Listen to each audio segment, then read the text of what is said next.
இந்த கிளாஸில் வந்து நான் 2 டாபிக்ஸ் எடுக்க போகிறேன். ஒன்று வந்து லீகல் ஹிஸ்ட்ரி, ரெண்டாவது வந்து லீகல் மேக்ஸிம்ஸ். ஸோ இந்த லீகல் மேக்ஸிம்ஸை பொறுத்த வரைக்கும் நான் வந்து சில கேஸ் லாஸில் எங்கெல்லாம் இது பயன்படுத்தியிருக்காங்க அப்படிங்கிறதையும் நான் வந்து குறித்து வச்சுருக்கேன், அதையும் உங்கள்கிட்ட சொல்கிறேன். ஸோ நம்ம லீகல் ஹிஸ்ட்ரியிலேருந்து போகுமா? சரி, லீகல் ஹிஸ்ட்ரி நம்மளுக்கு எல்லாருக்கும் ஒரு பேசிக் ஐடியா இருக்கும். ஸோ 3 கட்டமாக பிரிக்கிறோம் கரெக்டாக. ஒன்று வந்து தர்மசாஸ்திரா டைம், நெக்ஸ்ட் வந்து Mughal time, and then the last one is the British rule. So நம்மளை பொறுத்த வரைக்கும் எப்போ ஆக்சுவல் இந்தியாவுடைய லீகல் ஹிஸ்ட்ரி ஸ்டார்ட் ஆச்சு அப்படின்னு கேட்டிங்கன்னா, பிரிட்டிஷ் ரூல் அப்போ தான் ஆக்சுவலாக இந்த லாஸ் எல்லாம் நிறைய எனாக்ட் பண்ணாங்க, சார்ட்டர்ஸ் எல்லாம் நிறைய கொண்டு வந்தாங்க. ஸோ அங்கேருந்து நம்ம பார்க்கலாம். ஸோ இப்போ பிரிட்டிஷ் ரூலை பொறுத்த வரைக்கும் நம்மளுக்கு தெரியும் 1600லேருந்து ஸ்டார்ட் ஆகுது. இப்போ இந்த பிரிட்டிஷ் ரூலையே நம்ம 2 கட்டமாக பிரிக்கலாம். நான் போர்டை யூஸ் பண்ணிக்கிறேன்.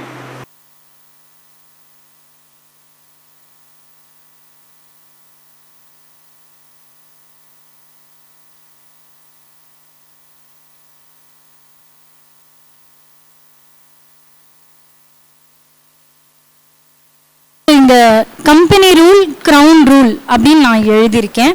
ஸோ கம்பெனி ரூல் அப்படின்னு நம்ம பார்த்தோம்னா 1773லேருந்து 1858 வரைக்கும். அதே போல் நம்ம கிரவுன் ரூல்னு பார்த்தோம்னா 1858லேருந்து 1947, அதாவது இந்தியாவுடைய இண்டிபெண்டன்ஸ் வரைக்கும் இருக்குது. ஸோ இந்த கம்பெனி ரூலை ஏன் நான் வந்து 1773லேருந்து போட்டிருக்கேன் அப்படின்னா, அப்போ தான் வந்து முதல் முறையாக இந்த ரெகுலேட்டிங் ஆக்டை கொண்டு வராங்க.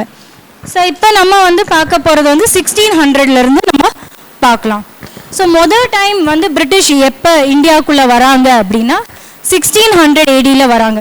ஸோ இந்த 1600 ADயில் எப்படி வராங்க, எதுக்காக வராங்கன்னா, அவங்க வந்து இந்தியா கூட ட்ரேட் வச்சுக்கணும், ஸோ ஒரு வணிகம் செய்யணுங்கிற நோக்கத்தில் தான் இந்தியாவுக்குள்ளே முறையாக வராங்க. ஸோ இந்த இந்தியாவுக்குள்ளே அவங்க வர்றப்ப என்ன நடக்குதுன்னா, அவங்க என்ன ஒரு சார்ட்டர், ஒன்று ராயல் சார்ட்டர் ஆஃப் 1600 அப்படிங்கிற சார்ட்டரை எடுத்துகிட்டு தான் வராங்க. இந்த ராயல் சார்ட்டர் வந்து அப்போ இருந்த குவீன் எலிசபெத் I அவங்கக்கிட்டேருந்து ஒரு பெர்மிஷன் மாதிரி, அதாவது இங்கே இந்தியா கூட இந்த இங்கிலீஷ் ஈஸ்ட் இந்தியா கம்பெனி தவிர வேறு யாருமே ட்ரேட் ரிலேஷன் வச்சுக்கக்கூடாது. ஏன்னா நிறைய பேர் இருந்தாங்க, நிறைய ட்ரேட் கம்பெனிஸ் இருந்துச்சு. பட் அதில் மொனோபலி மாதிரி இந்த இங்கிலீஷ் ஈஸ்ட் இந்தியா கம்பெனி மட்டும்தான் இந்தியா கூட ட்ரேட் செய்யலாம் அப்படிங்கிறது அந்த சார்ட்டரை எடுத்துகிட்டு வராங்க. இப்போ சார்ட்டர்னா என்னென்னா, charter is a written statement of rights. So it is a written statement of right, beliefs and purposes for an organisation or a particular group of people. So சார்ட்டரை வந்து நம்ம தமிழில் என்ன சொல்லுவோம்? பட்டயம். ஓகே, பட்டயம் இல்லைன்னா வேற அறுதிமொழி. ஸோ பட்டயம் ஆர் அறுதிமொழி. ஸோ இப்படி தான் இந்த ராயல் சார்ட்டர் ஆஃப் 1600 தான் எடுத்துகிட்டு ஃபர்ஸ்ட் டைம் இந்தியாவுக்குள்ள பிரிட்டிஷ் காலடி எடுத்து வைக்கிறாங்க. அடுத்தது வந்து 1609. இந்த 1609ல் வந்து அப்போ பெரும்பாலான பகுதியை ஆண்டுட்டு இருந்தவங்க முகல் ரூலர்ஸ். ஸோ அதுலேயும் குறிப்பிட்டு சொல்லணும்னா கிங் ஜஹாங்கீர் அவங்க கிட்ட வந்து ஒரு பெர்மிஷன் கேட்கறதுக்காக, அதாவது நாங்கள் வந்து இந்தியா கூட நல்ல ட்ரேட் ரிலேஷன் எக்ஸ்பேண்ட் பண்ணலான்னு இருக்கோம், ஸோ எங்களுக்கு பெர்மிஷன் கொடுங்க அப்படின்னு கேட்கறதுக்காக ஒரு ரெப்ரசன்டேட்டிவை வந்து சென்ட் பண்ணுறாங்க குவீன் எலிசபெத் I. ஸோ அந்த ரெப்ரசன்டேட்டிவ் யாருன்னா கேப்டன் வில்லியம் ஹாக்கிங்ஸ். இந்த கேப்டன் வில்லியம் ஹாக்கிங்ஸ் வந்து கிங் ஜஹாங்கீர் கிட்ட வந்து பெர்மிஷன் கேட்குறாங்க. கிங் ஜஹாங்கீர் வந்து சொல்கிறாரு, இல்லை முடியாது, எங்களுக்கு உங்கள் கூட ட்ரேட் பண்ணுற எங்களுக்கு விருப்பம் கிடையாது, உங்கள் கூட ட்ரேட் பண்ணுற விருப்பம் எங்களுக்கு கிடையாதுன்னு சொல்கிறாங்க. அடுத்த நிகழ்வு என்ன நம்ம பார்க்குறோம்னா 1613. ஸோ இந்த 1613ல் தான் முறையாக இங்கிலீஷ் ஈஸ்ட் இந்தியா கம்பெனி வந்து ஒரு ஃபேக்ட்ரியை ஸ்டார்ட் பண்ணுறாங்க.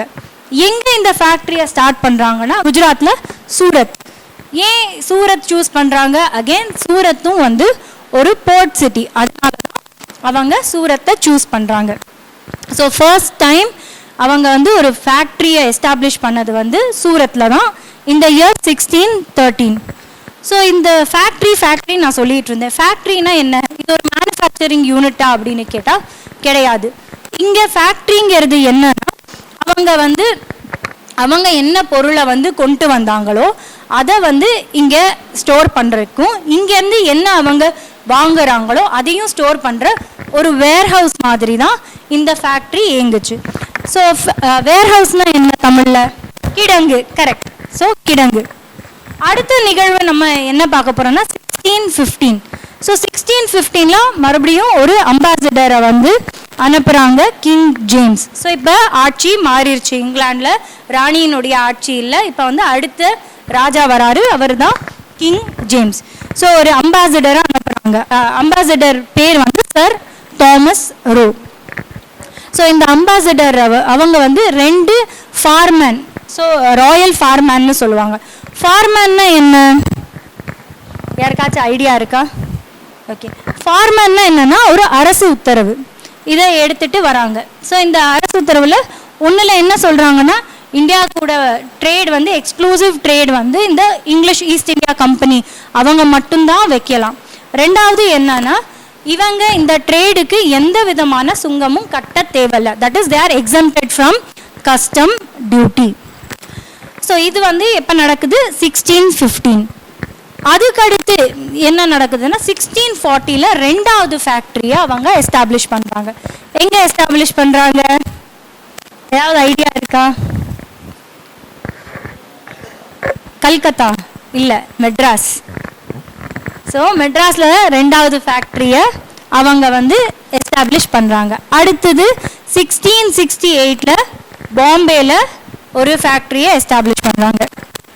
இப்போ அப்படியே ஸ்லோவாக அவங்க ஒவ்வொரு போர்ட் சிட்டிஸாக பார்த்து அவங்க ஃபேக்ட்ரிஸை எக்ஸ்பேண்ட் பண்ணிக்கிட்டே போகிறாங்க. ஸோ அடுத்த நிகழ்வு நம்மளுக்கு லா சம்மந்தமாக இம்பார்ட்டன்ட் நிகழ்வு என்னன்னா 1726.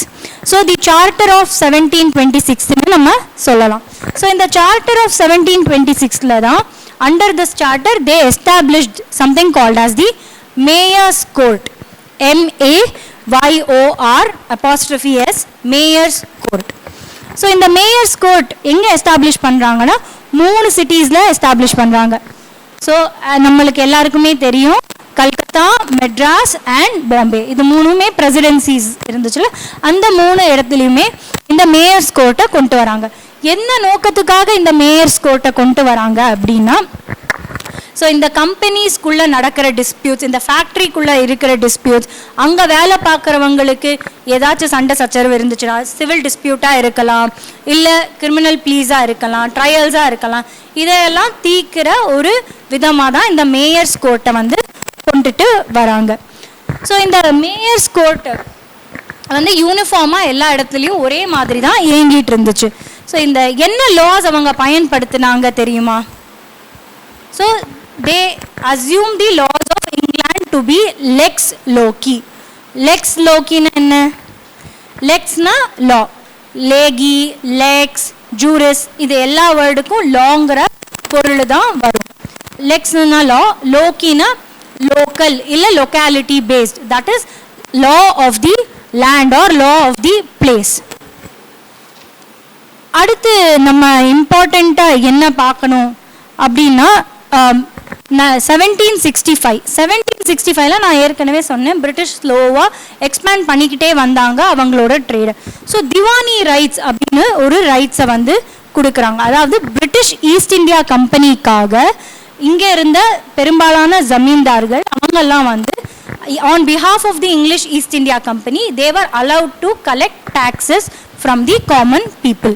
இதுதான் இந்த திவானி ரைட்ஸ். இது எஸ்பெஷலாக எங்கே பண்ணிட்டு இருந்தாங்க அப்படின்னா பெங்கால், பீகார் அண்ட் ஒடிஷா. அடுத்தது 1757. இதுதான் நம்மளுக்கு ரொம்ப ரொம்ப important. What happened in 1757? First time ஒரு பிரிட்டிஷுக்கு அகேன்ஸ்டாக ஒரு போர் தொடுக்கிறாங்க. Correct, battle of Plassey. So இந்த பேட்டில் ஆஃப் பிளாசி எதுக்கு அவங்க செய்கிறாங்க அப்படின்னா, அப்போ பெங்காலோடைய நவாபாக இருந்தவங்க சிராஜுத் தௌலா. ஸோ இந்த சிராஜுத் தௌலா கிட்ட ஃபர்ஸ்ட் பெர்மிஷன் கேட்குறாங்க. எதுக்காக பெர்மிஷன் கேட்குறாங்கன்னா, நாங்கள் இந்த செயின்ட் ஃபோர்ட் வில்லியம்ஸில் நாங்கள் ஒரு ஃபேக்ட்ரியை எஸ்டாப்ளிஷ் பண்ணுறோம். ஸோ இவர் ஒரு லெட்டர் எழுதுறாரு சேயிங் நோ, நீங்கள் இந்த இந்த மாதிரியான ஃபேக்ட்ரி எதுவுமே இந்த ஃபோர்ட் வில்லியமில் கட்டக்கூடாது, எதுவும் கன்ஸ்ட்ரக்ட் பண்ணக்கூடாதுன்னு. ஸோ அவங்க லெட்டர் எழுதியும் அவங்க அதை கேட்காம பிரிட்டிஷர்ஸ் அதை ஃபேக்ட்ரி ஒர்க்ஸை தொடங்க ஸ்டார்ட் பண்ணுறாங்க. அப்போ தான் இன்னொரு நிகழ்வும் நடக்குது. இது ஒன் ஆஃப் தி இம்பார்ட்டண்ட் நிகழ்வு. இது என்னன்னா the black hole incident.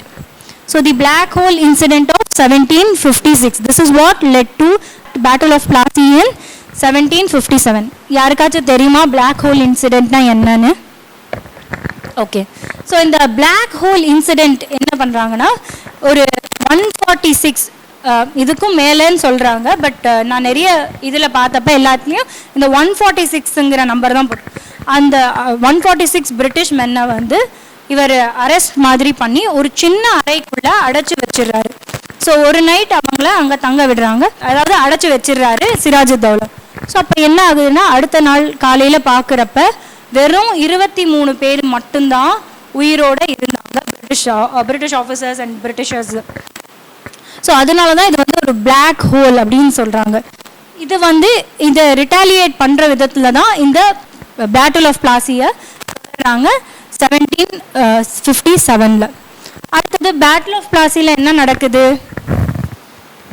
Again Sirajuddaulah lost and the British won over that place and they started to establish their factory in Fort William. இந்த பேட்டில் ஆஃப் பிளாசிக்கு அடுத்து வந்து அவங்க என்ன பண்ணுறாங்க அப்படின்னா ஒரு 1773 வந்து நான் சொன்னேன்ல கம்பெனி ரூல் க்ரௌன் ரூல்னு பிரிக்கலான்னு, இந்த ஃபர்ஸ்ட் டைம் கம்பெனி வந்து அவங்க எக்ஸ்பேண்ட் பண்ணி அவங்க ஆழலாம், அதாவது அவங்க வந்து ரூல் பண்ணலாம் அப்படிங்கிறத வந்து அவங்க ஒரு பெர்மிஷன் மாதிரி வாங்குறாங்க, ஒரு ஆக்டை பாஸ் பண்ணுறாங்க. That act is called as the Regulating Act of 1773. So they took control of all the regulating affairs of the English East India Company and also the political and administrative functions of the place where this company was situate. எங்க எல்லாம் இந்த companies இந்த factories establish பண்ணியிருந்தாங்களோ அங்கே இருக்கிற political and administrative அஃபேர்ஸ்லையும் இவங்க முறையாக அவங்க நுழைய ஸ்டார்ட் பண்ணுறாங்க. ஸோ இதுதான் வந்து ஒரு சென்ட்ரல் அட்மினிஸ்ட்ரேஷன், இந்தியாவுக்குள்ள ஒரு ஆக்சுவல் சென்ட்ரல் அட்மினிஸ்ட்ரேஷன் எப்போ தொடங்குச்சுன்னா இந்த through this Regulating Act of 1773. So first time ஒரு சுப்ரீம் கோர்ட் எஸ்டாப்ளிஷ் பண்ணுறாங்க 1774. எங்கே எஸ்டாப்ளிஷ் பண்ணுறாங்க? வெரி குட், அது வந்து சுப்ரீம் கோர்ட் ஆஃப் இந்தியா கிடையாது.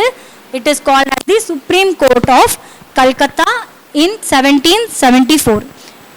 இந்த ரெகுலேட்டிங் ஆக்ட் வழியாக தான் இதை எஸ்டாப்ளிஷ் பண்ணுறாங்க. ஸோ அதுக்கான ஒரு தலைமை ஜட்ஜாக யார் வந்து செலக்ட் பண்ணுறாங்கன்னா எலிஹா இம்பே. ஸோ ஸ்பெல்லிங் வந்து ELIJAH IMPHEY. இங்கே வந்து ஜே வந்து சைலண்ட், ஸோ அதனால தான் எலியா இம்பே அப்படின்னு ப்ரொனவுன்ஸ் பண்ணணும். ஸோ இந்த ஆக்டினுடைய மெயின் ரூல் என்ன அப்படின்னா யாரெல்லாம் இந்த கம்பெனிக்காக வேலை செய்கிறாங்களோ அவங்க வந்து எந்த விதமான ஒரு பிரைபோ கரப்ஷன் ஆக்டிவிட்டீஸ்லையும் என்கேஜ் ஆகக்கூடாது, அப்புறம் அவங்க யாரு கூடயும் ப்ரைவேட் ட்ரேடும் செய்யக்கூடாது அப்படின்னு 2 கண்டிஷன்ஸ் இந்த ஆக்ட்லேயே சொல்லியிருக்காங்க.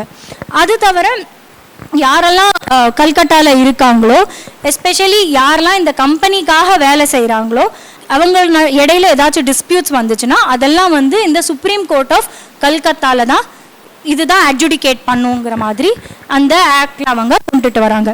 ஸோ இப்போ தான் வந்து ஒரு ஃபர்ஸ்ட் பிக்கெஸ்ட் ட்ரையல் நடக்குது. என்ன ட்ரையல் அது? இந்த ரெகுலேட்டிங் ஆக்ட் கீழே தான் ஒரு ட்ரையல் நடக்குது. It is also the first execution that happened in India. 1775 ஒரு எக்ஸிக்யூஷன் நடக்குது இந்தியாவில். It is called as the trial of Raja Nandakumar. கேட்டிருக்கீங்களா? கேள்விப்பட்டது இல்லையா? இதுதான் ஃபர்ஸ்ட் எக்ஸிக்யூஷன் இன் இந்தியா. நம்ம இந்தியா எடுத்துக்கிட்டோம்னா ஃபஸ்ட்டு ஒரு கேபிட்டல் பனிஷ்மெண்ட் எப்போ கொடுக்குறாங்கன்னா இந்த கேஸில் தான் ஃபஸ்ட்டு கேபிட்டல் பனிஷ்மெண்ட் கொடுக்குறாங்க. Trial of Raja Nandakumar, NAND Nandakumar. So so இந்த நந்தகுமாருங்கிறவங்க வந்து ஒரு ஜமீன்தாராக இருப்பாங்க. அவங்க என்ன பண்ணுறாங்க, இந்த கவர்னர் ஜெனரல் ஆஃப் பெங்கால், அவர் பேர் என்னன்னா லார்ட் வாரன் ஹேஸ்டிங்ஸ், அவர் மேலே வந்து ஒரு புகார் கொடுக்குறாங்க. என்ன புகார்னா, இவர் வந்து நிறைய பிரைப்ஸ் வாங்குறாங்க, இவர் வந்து ஒரு கரப்ட் ஆஃபீஷியல், அதனால இவர் மேலே நீங்கள் கேஸ் எடுக்கணும்னு சொல்லி ஒரு புகார் கொடுக்குறாங்க. நான் ஏற்கனவே சொன்னேன், மெயின் ரூல் இந்த ரெகுலேட்டிங் ஆக்டில் என்னன்னா, nobody whoever works for the company, they are not supposed to indulge in any sort of bribery or they are not supposed to have private trade அப்படின்னு நான் ஏற்கனவே சொன்னேன். ஸோ பிரைபரி சார்ஜஸை வந்து இந்த Warren Hastings, அப்போ அவங்க வந்து கவர்னர் ஜெனரலாக இருந்தாங்க, கவர்னர் ஜெனரல் அவங்க மேலே வந்து இவர் ஒரு புகார் கொடுக்குறாங்க. ஸோ இந்த புகாரின் அடிப்படையில் வந்து அவங்க வந்து வாரன் ஹேஸ்டிங்ஸை வந்து விசாரிக்கிறப்ப, இன் ரிட்டாலியேஷன் டு திஸ், இந்த வாரன் ஹேஸ்டிங்ஸ் என்ன பண்ணுறாங்கன்னா, வேற ஒரு ஆளை வந்து சொல்லி இவருங்க இந்த ராஜா நந்தகுமார் மேலே ஒரு ஃபோர்ஜரி கேஸை வந்து தொடர சொல்கிறாங்க. இந்த ஃபோர்ஜரி கேஸை வந்து தொடர்றாங்க ராஜா நந்தகுமார் மேலே. அப்போ உள்ள இங்கிலீஷ் லாஸில் வந்து ஃபோர்ஜரிங்கிறது வந்து it is a capital offence. So capital அஃபென்ஸ்னால் என்ன, யார் ஃபோர்ஜரி செய்கிறாங்களோ அவங்களுக்கு வந்து மரணம் தான் தண்டனையாக இருந்துச்சு. ஸோ அப்போ அவங்க ட்ரை பண்ணுறாங்க. அண்ட் அப்போவும் இந்த தலைமையாக யார் இதுக்கு தலைமை தாங்குறாங்கன்னா, எலிஜா இம்பே, நான் ஏற்கனவே சொன்னேன்ல, அவங்க தான் இதுக்கான தலைமையை எடுக்கிறாங்க. அவர் யாருன்னு இன்னொன்று நம்ம என்ன பார்க்குறோம்னா, அவர் வந்து he's a very close friend of Warren Hastings. So இந்த கேஸ் எப்படி நடந்திருக்குன்னு நான் சொல்லவே தேவையில்ல, உங்களுக்கே தெரியும். ஸோ கரெக்டாக அவங்க ட்ரையல் நடத்தினாங்களா அப்படின்னா அங்கேயும் நிறைய சந்தேகம் இருக்குது. அண்ட் இதில் இன்னொரு இம்பார்ட்டண்ட் என்னென்னா, இந்த ஃபோர்ஜரின்னு அவங்க சொல்கிறாங்கல்ல, இவர் வந்து ஒரு ஃபோர்ஜரி சார்ஜஸ் இவர் மேலே பொறுத்துனாங்க ரிட்டாலியேஷன்லன்னு நான் சொன்னேன்ல, இது வந்து எப்போனா அவங்க 1772 செஞ்சதாக சொல்கிறாங்க. இந்த ரெகுலேட்டிங் ஆக்ட் எப்போ வந்துச்சு, 1773. ஆனால் இந்த ஃபோர்ஜரி அவர் எப்போ செஞ்சாருன்னு சொல்கிறாங்க 1772. வெதர் இந்த ஆக்ட் வரக்கு முன்னாடியே இருந்துச்சு. ஸோ இது வந்து எக்ஸ்போஸ் ஃபேக்டோவா? எக்ஸ்போஸ் ஃபேக்டோன்னு என்ன?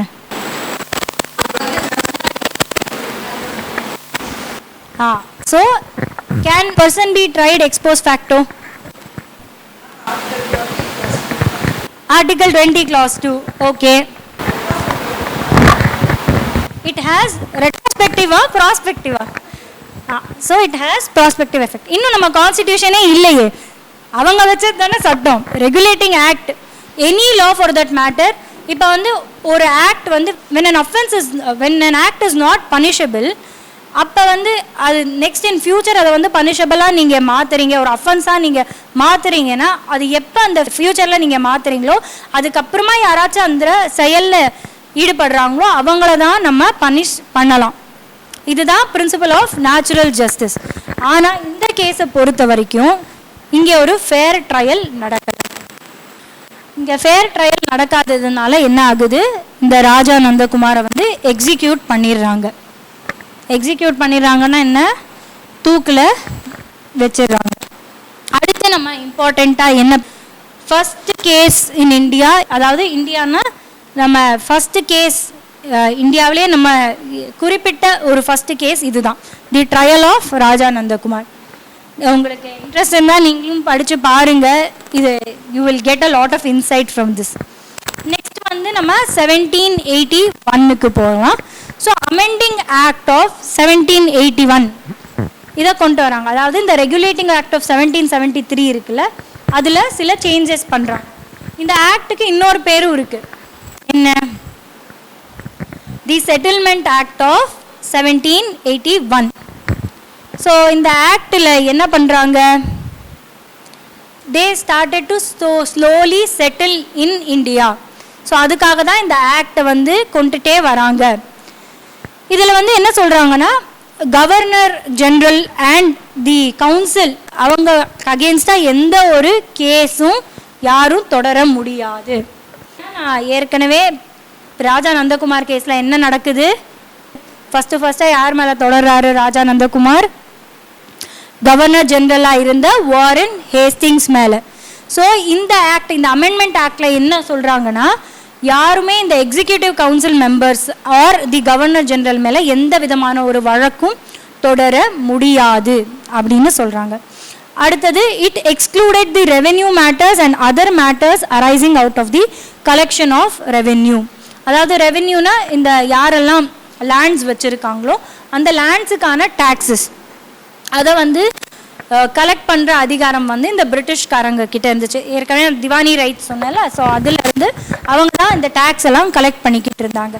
இது சம்மந்தமான எந்த ஒரு கொஸ்டினும் யாரும் கேட்கக்கூடாது அப்படின்னு சொல்கிறாங்க. அடுத்தது supreme court has jurisdiction over all inhabitants of Calcutta. So நான் முன்னாடி சொன்னேன், இந்த கம்பெனிக்கு யார் ஒர்க் பண்ணுறாங்களோ இல்லை இந்த கம்பெனியோட யார் அசோசியேட்டடாக இருக்காங்களோ இந்த ஃபேக்ட்ரிஸோட யார் அசோசியேட்டடாக இருக்காங்களோ அவங்கள மட்டும்தான் இந்த சுப்ரீம் கோர்ட் வந்து ட்ரை பண்ணும்னு. ஆனால் இப்போ என்ன சொல்கிறாங்கன்னா, ஓவராலாக யாரெல்லாம் இந்த கல்கட்டாக்குள்ளே வசிக்கிறாங்களோ அவங்க எல்லாருக்கு அகேன்ஸ்டாகவும் வழக்க இந்த சுப்ரீம் கோர்ட்டில் தொடரலாம். அதாவது சுப்ரீம் கோர்ட் ஆஃப் கல்கத்தா.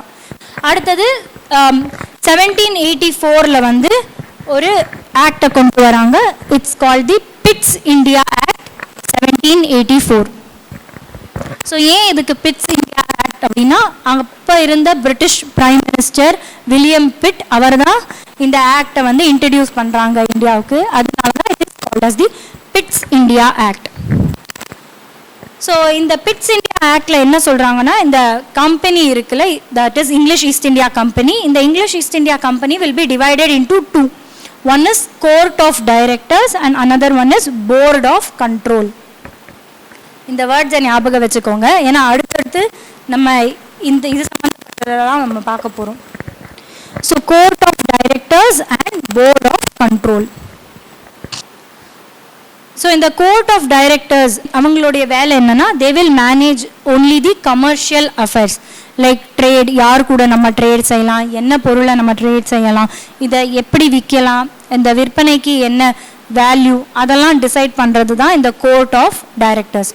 இந்த போர்ட் ஆஃப் கண்ட்ரோல் அவங்க வேலை என்னன்னா, அவங்க தான் இந்த பொலிட்டிக்கல் அஃபேர்ஸ் எல்லாம் மேனேஜ் பண்ணுவாங்க. அதாவது பொலிட்டிக்கல் அஃபேர்ஸ் தவிர சிவில் அஃபேர்ஸ், தென் மிலிட்ரி, எப்படி அவங்க சிப்பாய்ஸ் வந்து எப்படி ரெக்ரூட் பண்ணணும், எப்படி அவங்களுக்கு ட்ரைனிங் கொடுக்கணும், எப்படி ஸ்ட்ரென்தன் பண்ணணும், இதெல்லாம். அண்ட் ஆல்சோ ரெவென்யூ வந்து இந்த போர்ட் ஆஃப் கண்ட்ரோல் தான் டிசைட் பண்ணுவாங்க. இதுதான் இந்த பிட்ஸ் இந்தியா ஆக்டில் கொண்டு வந்த நம்ம லாக்கு ரிலேட்டடான இம்பார்ட்டன்ட் திங்ஸ். அடுத்தது வந்து 1786. So it is called as the Act of 1786. So இது one more very very important. இதில் தான் வந்து லார்ட் கார்ன்வாலிஸ் அப்படிங்கிறவங்களை வந்து the second governor general of கல்கத்தாவை அப்பாயிண்ட் பண்ணாங்க. First Governor general of Calcutta யார்? Lord Warren Hastings. ஸோ இப்போ கவர்னர் ஜெனரல் நான் சொன்னேன்ல, இதுக்கு முன்னாடி இந்த கவர்னர் ஜெனரல் அப்படிங்கிற இந்த போஸ்ட்டுக்கு முன்னாடி வெறும் கவர்னர்ஸாக இருந்தாங்க. So governors at Bombay, Madras and Calcutta, இவங்களுக்கு எல்லாருக்குமே ஒரே விதமான ரேங்கிங் இருந்துச்சு. ஆனால் இப்போ கவர்னர் ஜெனரல்னு இன்ட்ரடியூஸ் பண்ணுறப்ப இவங்க பிரிட்டிஷ்காரவங்க என்ன பண்ணுறாங்கன்னா, இந்த கவர்னர் ஜெனரலுங்கிறவங்க வந்து அதர் கவர்னர்ஸை விட சுப்பீரியர். ஸோ இப்போ ஏதாச்சும் பிரச்சனை இருக்குது அப்படின்னா அவங்க வந்து அந்த கவர்னர்ஸ் கிட்ட கொண்டு போனாங்கன்னா, அந்த கவர்னர்ஸுக்கு பதிலாக யார் இதுக்கு ரெஸ்பான்சிபிலிட்டி எடுத்துக்குவாங்கன்னா இந்த கவர்னர் ஜெனரல். ஸோ இந்த லார்ட் கார்ன்வாலிஸ் தான் second governor general of Calcutta அப்படின்னு நான் சொன்னேன். ஸோ இது கார்ன்வாலிஸ்னு சொல்கிறப்ப ஏதாச்சும் ஞாபகம் வருதா? There's something called as Cornwallis Code. What is a code? Codification, code அப்படின்னா என்ன? நம்ம எந்த ஒரு ஸ்டாட்யூட் எடுத்துக்கிட்டோம்னாலும் அதுக்கான ஒரு ஆர்டிகல்ஸோ செக்ஷன்ஸோ இருக்கும். இட் இஸ் கோடிஃபைட் அப்படின்னு சொல்லுவோம். இப்போ டாட்ஸ் எடுத்துக்கிட்டோம்னா, is torts codified? No, it is not codified. ஏன்னா டாட்ஸை பொறுத்த வரைக்கும் it is based on precedents. ப்ரிசிடென்ஸ்னால் என்ன? முன் தீர்வு. இதே மாதிரி கோட்னா என்னன்னா, இங்கே அதுக்கான வரையறையை க்ளீன் அண்ட் கிளியராக கொடுத்துருப்பாங்க. ஸோ நடைமுறையில் எப்படி இருக்கணும் எல்லாமே இதில் இருக்கும். ஸோ இந்த கார்ன்வாலிஸ் கோடு இவங்க வந்து ஜுடிஷியல் ரீஃபார்ம்ஸை முதல் முறையாக இந்தியாவில் கொண்டு வராங்க. ஸோ இந்த எல்லா ஜுடிஷியல் ரீஃபார்ம்ஸ்க்கும் கலெக்டிவாக ஒரு பேரை கொடுக்குறாங்க. அதுதான் the Cornwallis Code. CORNWALLIS, Cornwallis Code. So இப்போ தான் வந்து இவர் தான் வந்து ரெவென்யூ கலெக்ஷனையும் ஜுடிஷியல் ஃபங்க்ஷனையும் செப்பரேட் பண்ணுறாங்க. அப்புறம் இவர் வந்து ஒரு தனி சிஸ்டம் எஸ்டாப்ளிஷ் பண்ணுறாங்க for civil and criminal courts. So அது வரைக்கும் சிவில் கோர்ட்ஸ் எப்படி இயங்கிட்டு இருந்துச்சு அப்படின்னா ஃபவுஜ்தாரி கோர்ட்ஸ் அப்படின்னு சொல்லுவாங்க. ஸோ அங்கே வந்து மோர் பேஸ்ட் ஆன் இஸ்லாமிக் லாஸ் தான் அது இயங்கிட்டு இருந்துச்சு. ஏன்னா நீங்கள் கல்கத்தா அப்படின்னு எடுத்துக்கிட்டிங்கன்னா ப்ரெசன்ட் டே பெங்கால் மட்டும் இல்லை, நம்ம ப்ரெசன்ட் டே பங்களாதேஷும் அங்கே இருந்துச்சு. ஸோ அங்கே வந்து most of the population were following Islam. So அதனால அங்கே வந்து ஃபவுஜ்தாரி கோர்ட்ஸ்ன்னு இருந்துச்சு. அதெல்லாம் அபாலிஷ் பண்ணுறது வந்து இந்த கோட் ஆஃப் கார்ன்வாலிஸ் மூலமாக தான் அதெல்லாம் அபாலிஷ் பண்ணுறாங்க. காசி அண்ட் முஃப்தின்னு 2 பேர் இருப்பாங்க, அவங்க தான் டிசைட் பண்ணிகிட்டு இருந்தாங்க. இது எல்லாமே நீங்கள் பார்த்தீங்கன்னா இதுக்கு எல்லாம் ரூட் எங்கே இருக்குன்னா இஸ்லாமிக் லாஸில் தான் இருக்குது.